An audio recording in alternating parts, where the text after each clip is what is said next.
کہ ہم دو لوگوں کو دیکھ رہے ہیں، اس میں سے ایک صحیح ہے اور ایک غلط ہے، مگر ہمارے پاس اتنی اتھارٹی، اتنا پاور نہیں ہے کہ ہم غلط کو غلط کہہ سکیں اور ہم وہاں سے چپ چاپ چلے جائیں۔ ویسے ایک حدیث بھی ہے کہ ظلم اگر تم کر نہیں سکتے ہو، ظلم کے سامنے آواز نہیں اٹھا سکتے ہو، تم وہاں سے چلے جاؤ۔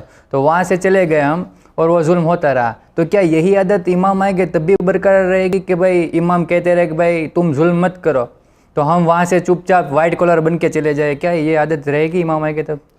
اس سلسلے میں بھی ہم ایک حدیث امام علیہ السلام کی آپ کی خدمت میں پیش کر دیتے ہیں، جس سے آپ کو بخوبی اندازہ ہو جائے گا کہ یہ ظلم ہم نے کہا نہیں اور ظلم ہوتا ہم دیکھتے رہے، اس میں ہمارا شمار کس دائرے میں ہے؟ آپ غالباً یہی پوچھنا چاہتے ہو کہ ہمارا شمار کس دائرے میں ہے۔ سب سے پہلے تو آپ یہ جان لیجئے کہ حدیث میں آیا ہے، باب جہاد میں آپ میزان الحکمت میں بھی پڑھ سکتے ہیں اور اصول کافی میں بھی پڑھ سکتے ہیں، احادیث کی تمام کتابوں میں یہ حدیث درج ہے، جس میں امام نے فرمایا افضل الجہاد کلمۃ الحق عند سلطان الجائر، سب سے بڑا جہاد یہ ہے کہ آپ حق بات کہو ظالم بادشاہ کے سامنے، تو یہ انسان کے لیے سب سے بڑا جہاد ہے۔ لیکن ایسے حالات ہو جاتے ہیں کہ ہم ظلم ہوتا دیکھ رہے ہیں اور بول نہیں سکتے، میں بھی جانتا ہوں حالات میرے بھی سامنے ایسے ہیں، ہم مظلوم کو تڑپتا دیکھ رہے ہیں مگر اس کی مدد نہیں کر سکتے۔ اس سلسلے میں 3 کنڈیشن اور 3 کیفیت اور 3 حالات ہیں۔ ایک تو حالت یہ ہے کہ ہم اس ظالم کے ظلم کرنے پر راضی تھے، اگر ہم اس کے ظلم کرنے پر راضی ہیں تو ہمارا شمار اسی ظالم کے ساتھ ہوگا، جیسے کہ خداوند عالم نے جناب صالح کی قوم کی مثال دیتے ہوئے قرآن مجید میں بات واضح کی ہے کہ قوم صالح نے جناب صالح کی اونٹنی کو ایک آدمی نے قتل کیا تھا، مگر اللہ نے تمام لوگوں پر عذاب نازل کر دیا۔ کیوں؟ اس لیے کہ وہ قیدار کے ظلم کرنے پر راضی تھے اور اس کو برا نہیں سمجھ رہے تھے۔ تو اگر ہم اس کے ظلم کرنے پر راضی ہیں تو ہمارا شمار ظالم کے دائرے میں ہے، لیکن ہم وہ ظلم کر رہا ہے، لیکن ہم جو ہے اتنی طاقت رکھ رہے ہیں کہ زبان سے اس کی مذمت کر سکتے ہیں، تو اس کو بھی اسلام نے مجاہد قرار دیا ہے کہ یہ زبان کے اعتبار سے اس نے جہاد کیا ہے، اور یہ بھی جہاد کی ایک قسم ہے کہ اس نے ظلم کو روکا ہے اور ظالم کی اس نے مذمت کی ہے۔ تو امام نے فرمایا کہ یہ انسان کسی حد تک مظلوم کا ہمدرد ہے اور اسلام کے دائرے میں اس کا شمار ہوتا ہے، اسلام اس کو مجاہد سمجھتا ہے۔ دوسری ایک چیز یہ ہے کہ ہم ظلم ہوتا دیکھ رہے ہیں لیکن ہم زبان بھی نہیں کھول سکتے، اگر ہم زبان کھولتے ہیں تو ظلم کا دائرہ ہمارے اوپر بھی شکنجہ کسا جائے گا۔ اس وقت ہمارے دل کی کیفیت کیا ہے؟ کیا ہم دل سے اس کو پسند کر رہے ہیں یا دل سے ہم اس کی لعنت، مذمت، نفرت ہم دل ہی دل میں گھٹ رہے ہیں اور ہم ظالم سے نفرت کر رہے ہیں؟ ہمارے دل کی کیفیت کیا ہے؟ اگر ہمارے دل کی کیفیت نفرت ہے تو پھر بھی یہ انسان مرد ہے، اور امام نے کہا کہ یہ انسان جو ہے مجاہد ہے۔ تو انہی 3 کنڈیشنوں میں ہم اپنے آپ کو دیکھ لیں کہ ان تینوں کنڈیشنوں میں ہم کہاں ہیں۔ اگر ہم ظالم کے ساتھ مثلا اس کے ظلم سے خوش ہیں تو پھر ہم ظالم ہیں، زبان سے اگر ہم دفاع کر سکتے ہیں تو ہم زبان کے مجاہد ہیں، اور اگر ہم دل سے نفرت کر سکتے ہیں تو یہاں پر بھی ہم نے جہاد کیا ہے۔ لیکن جب امام زمانہ آ جائیں گے پھر ظالم کی اتنی اوقات نہیں رہ جائے گی کہ وہ ظالم یعنی مظلوم کو دبا سکے، پھر ہر انسان کو ہر بات حق بات کہنے کا حق ہوگا، اور کہنے والے کے اہل و عیال اور اس کے گھر پر کوئی حرف نہیں آئے گا۔ اس لیے اس زمانے کے حالات کچھ اور ہوں گے، آج کے حالات کچھ اور ہیں۔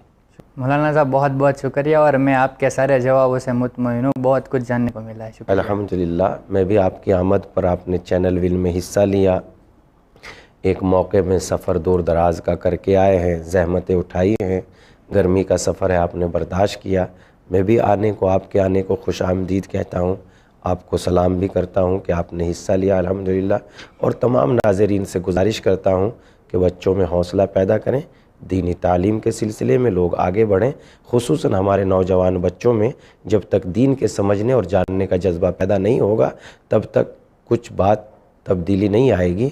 تو میں اپیل بھی کرتا ہوں اور اللہ سے دعا بھی کرتا ہوں کہ خداوند عالم ہم سب کو دین پر عمل کرنے اور دین کے جاننے کی توفیق عنایت فرمائے۔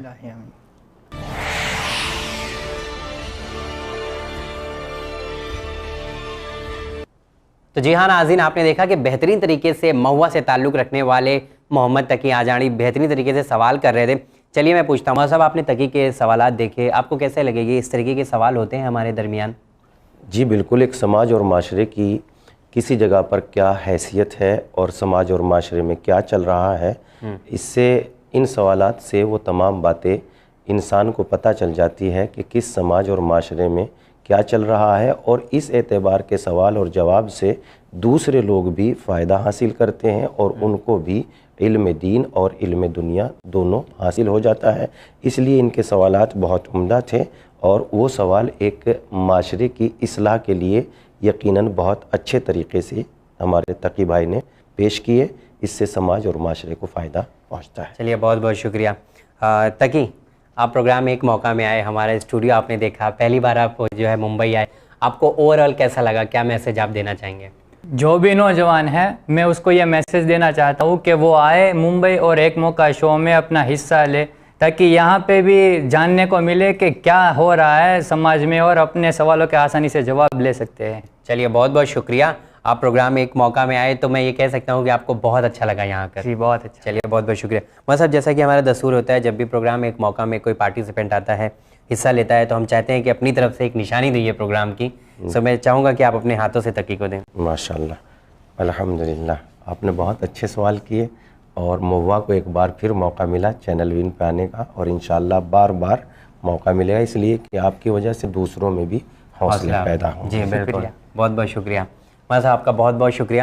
تقی آپ کا بھی بہت بہت شکریہ. Thank you. دوستو، زندگی میں بہترین موقع کبھی کبھی ملتا ہے. چینل ون کے ذریعے یہ پروگرام ایک موقع آپ اور آپ کے سوال سیزن 3 شروع ہو چکا ہے. آپ کے لیے ابھی بھی بہترین موقع ہے کہ آپ کے ذہن میں اگر اٹھ رہے ہیں سوال، تو سوالوں کو اپنے تک محدود نہ رکھیں، بلکہ ہمیں بھیج دیں. ہمارا ای میل ایڈریس ہے emwin786@gmail.com. زیادہ معلومات کے لیے آپ ہمیں فون بھی کر سکتے ہیں. ہمارا نمبر ہے 9619667578. یاد رہے، آپ کے ذریعے پوچھے جانے والے سوالات نہ جانے کتنے لوگوں کے سوال ہوں گے جو اس سے مطمئن ہو جائیں گے. زیادہ معلومات کے لیے لگاتار دیکھتے رہیے چینل ون. شکریہ. خدا حافظ.